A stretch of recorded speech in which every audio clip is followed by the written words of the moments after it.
Assalamualaikum warahmatullahi wabarakatuh. Selamat pagi semuanya. Semoga sehat selalu. Kami dari kelompok 3 akan mempresentasikan mata kuliah desain dan model pembelajaran. Tentunya di sini yang akan dipresentasikan tentang model menurut Kem. Dipersilahkan kepada rekan saya.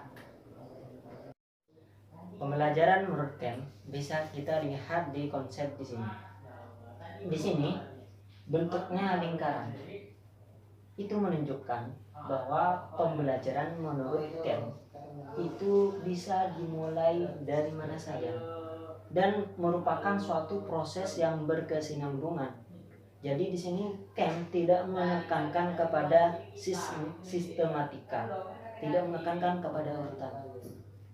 Tapi karena di negara kita itu umumnya lebih mendahulukan tujuan, maka tahapannya disusun seperti ini.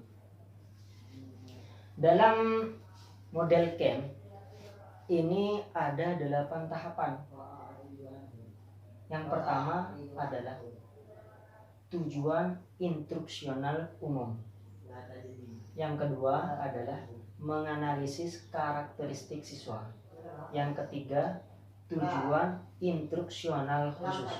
Yang keempat adalah menentukan isi atau materi. Yang kelima, melakukan tes awal. Yang keenam, menentukan strategi kegiatan belajar mengajar. Yang ketujuh, kita melihat dan menggunakan sarana penunjang. Yang kedelapan, baru kita melakukan evaluasi. Sekarang kita akan menjelaskan tiap tahap ini satu persatu. Yang pertama ada tujuan instruksional umum. Tujuan instruksional umum ini kita menentukan tujuan isi pelajaran atau isi materi secara umum. Jadi tujuan di sini masih bersifat sangat abstrak dan masih belum bisa diukur. Terus baru kita masuk yang kedua. Namun dalam menentukan tujuan instruksional umum, di sini ada garis timbal balik antara tujuan instruksional umum dengan revisi. Ini artinya sebelum kita melanjutkan ke tahap berikutnya, dalam menentukan tujuan instruksional umum, di sini ada garis timbal balik antara tujuan instruksional umum dengan revisi. Ini artinya sebelum kita melanjutkan ke tahap berikutnya, yaitu menentukan karakteristik siswa, kita bisa terlebih dahulu melakukan revisi. Kita menentukan mana yang kurang daripada tujuan instruksional umum. Bila ada kekurangan, kita memperbaikinya, baru kita maju ke tahapan berikutnya.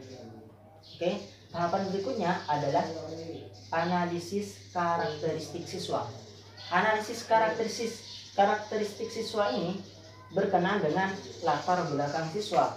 Dari mana siswa tersebut berasal, dari budaya mana dia berasal, dari keluarga yang seperti apa, apakah seperti keluarga yang broken home, atau dari keluarga yang lingkungan yang agamis, atau yang dari sosial budaya yang lebih mengedepankan adat, yang lebih mengedepankan pengetahuan. Nah, itu tujuannya. Nah, terus karakteristik siswa itu meliputi 3 hal. Yang pertama, ciri. Yang kedua, kemampuan. Yang ketiga adalah pengalaman. Pengalaman ini baik yang bersifat individu atau yang bersifat kelompok. Bersifat kelompok itu maksudnya bagaimana?